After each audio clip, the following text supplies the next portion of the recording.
大家好，欢迎来听仙话。一人永生，万魂不复。要是觉得故事讲得还行，劳驾点个赞，捧个场。闲话少说，咱们书归正传。仙途飞升，万古寒，香火深处葬群魂。一人踏进苍生院，天门封后不称尊。灵符出然照暗关，枯枝退火伏幽岩。镇锁阴煞移藏祸，双书踏雾向深潭。刚才那阵邪乎的呢喃声慢慢没了，可你别以为没声了就安全了。有些地方最吓人的时候，恰恰不是有动静，是突然没动静。那谷底一下子静得要命，风没有，虫没有，连水滴落下来的声都像让啥东西吞了似的。黑暗压在四周，跟一床湿棉被一样盖在人脸上，喘气都不痛快。宛如站在后头，手还攥着衣角，他不敢乱动。晚进也没说话，他脸沉着，不是怕傻了那种沉，是知道这地方不对劲，心里已经开始盘算了。你看晚进这人，前面一路虽然也狼狈也受惊，可他身上有个劲儿，遇事不先喊，先想办法。他慢慢把手伸进怀里，摸出来一张符。这符可不是随便从庙门口买的那种黄纸，淡金色，纸看着旧，边角都有点发软了，上头用朱砂画着密密麻麻的符文。在这黑咕隆咚的地方，那符自己还带一点光，不亮，就那么一点温乎乎的金光。可就这一点光，在这鬼地方已经跟炕头上的火星子似的，让人心里多少有点底了。晚进把符夹在指尖，眼睛盯着前头，然后用指腹轻轻一抹，那一下特别轻，像是怕把纸抹破了，也像是在唤醒什么老物件。他嘴唇动了动，声音不大，但字一个一个往外落。赤灵驱邪，神火焚幽，破。这破字刚出口，那张符腾一下着了。但怪就怪在它不是普通火，没有烟，没有纸灰，也没听见噼啪响，就像有一股看不见的火从符里面自己烧起来了。金光一下子炸开，唰，四周那片黑直接被撕开一大块。这一下宛如才看清楚前头到底是啥。你说人最怕啥？最怕黑里有东西，可更怕的是灯一点着，发现黑里全是东西。那两边岩壁上密密麻麻长着一堆枯枝，不是树，也不像正常藤条，瘦巴巴干拉拉，弯弯曲曲，全拧在一起。有的从石缝里伸出来，有的贴着岩壁往下垂，还有的就像人胳膊一样僵在那里，手指头似的枝杈全朝着他俩。宛如当时就吸了一口凉气，不是夸张，是真凉。因为那些枯枝被金光一照，影子全晃起来了。你想想，窄骨、湿石头，黑暗里突然亮了一团金火，两边全是干枯的枝影，摇摇晃晃，像一群饿了很多年的东西。终于看见活人了。姐，他这声姐都不是平时叫人的声了，是嗓子眼里挤出来的。这些枯枝咋感觉是活的呢？婉进没马上回头，他举着那张还在烧的灵符，眼神往四周一扫，越看他脸色越沉。不是活物，是阴气聚出来的，可阴气重成这样，这里头肯定有事。你听听，这就不是普通小姑娘说的话了。一般人看见这场面，早就妈呀一声转身跑了。可婉进不是，他一边说，一边又从怀里取出一张符，这回不是点火，他把符小心贴在宛如额头上，动作很轻，像大人给孩子压被角。别乱想，这符贴着护心神，别让阴气钻进去。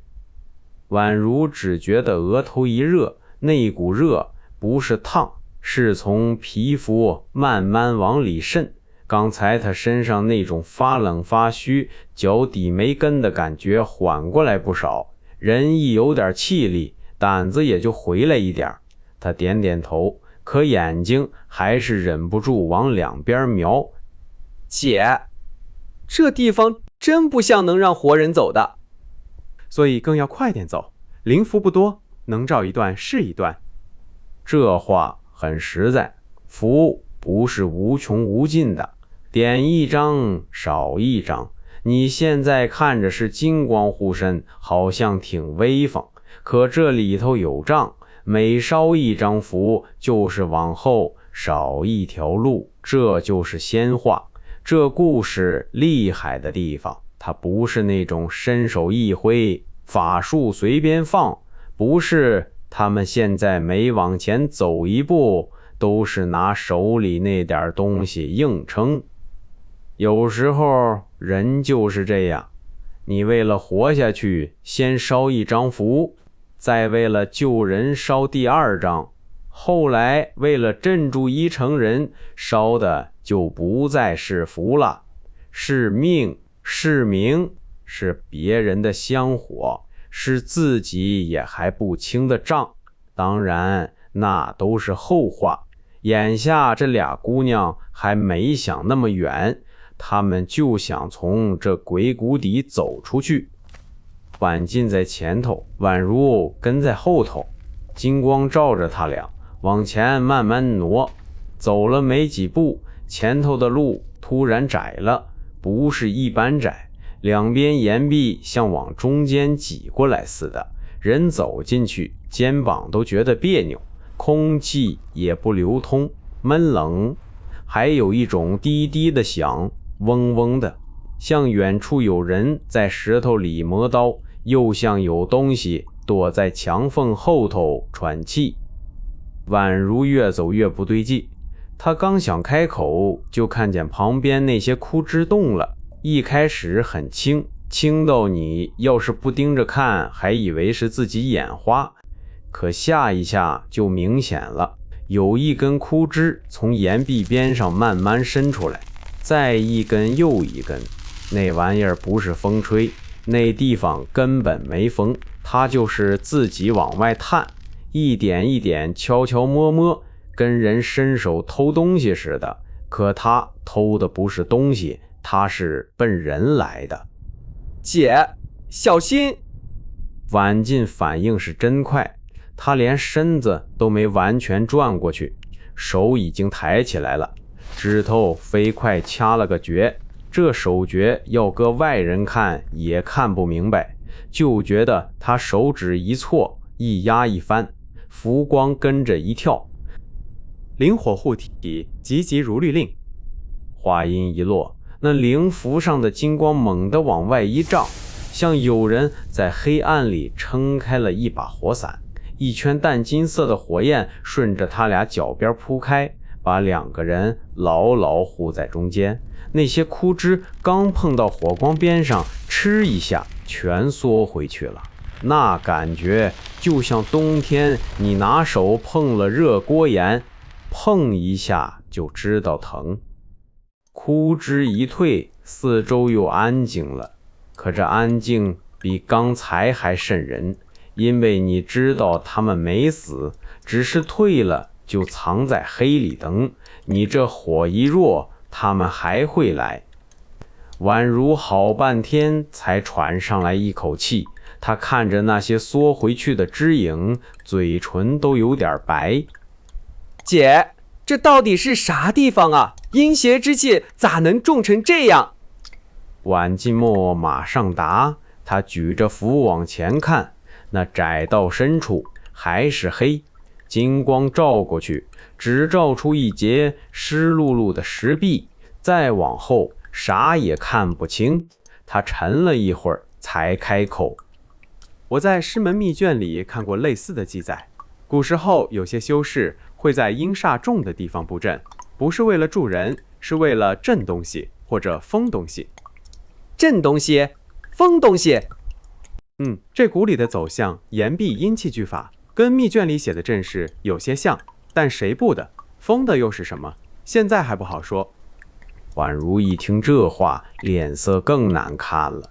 他本来还指望婉金说一句没事儿，都是小场面，结果呢，不是小场面，可能是古时候有人专门拿这地方镇过什么东西，这就麻烦了。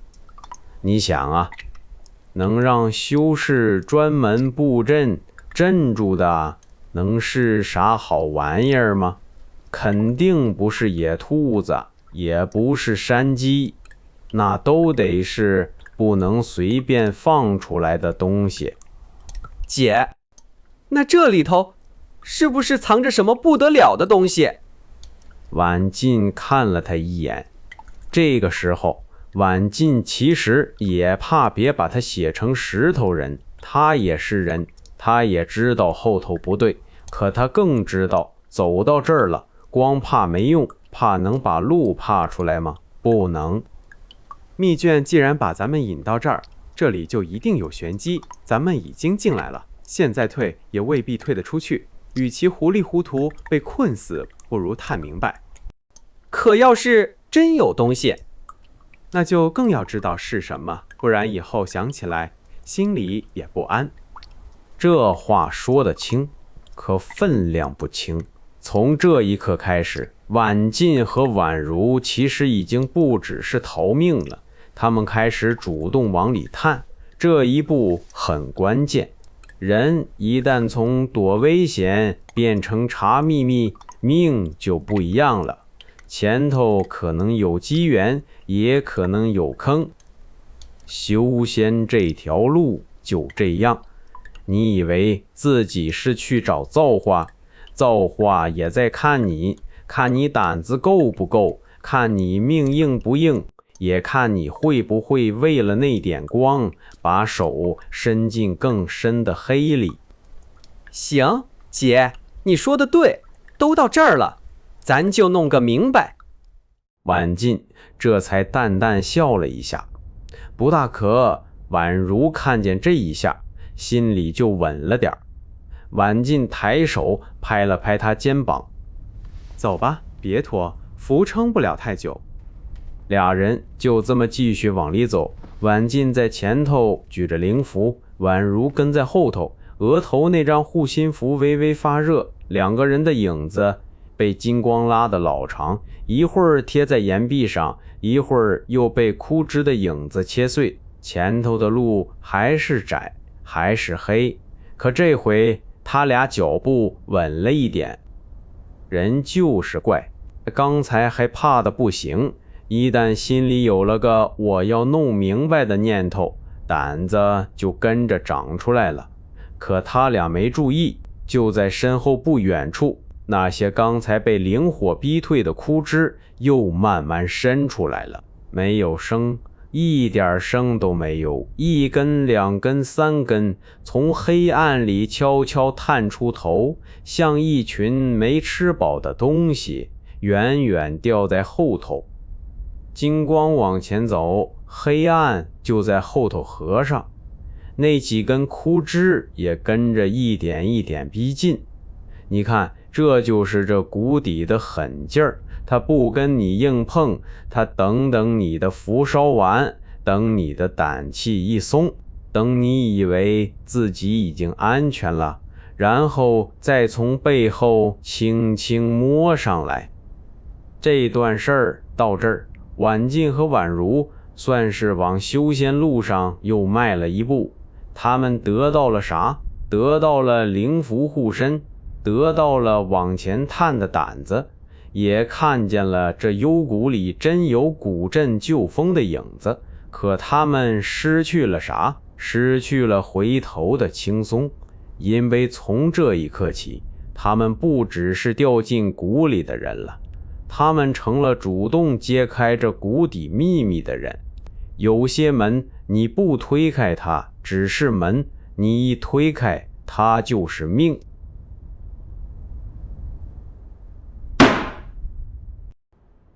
欲知后事如何，且听下回分解。这回就讲到这儿，感谢诸位捧场。要是喜欢仙话，记得点个赞，咱们下回接着唠。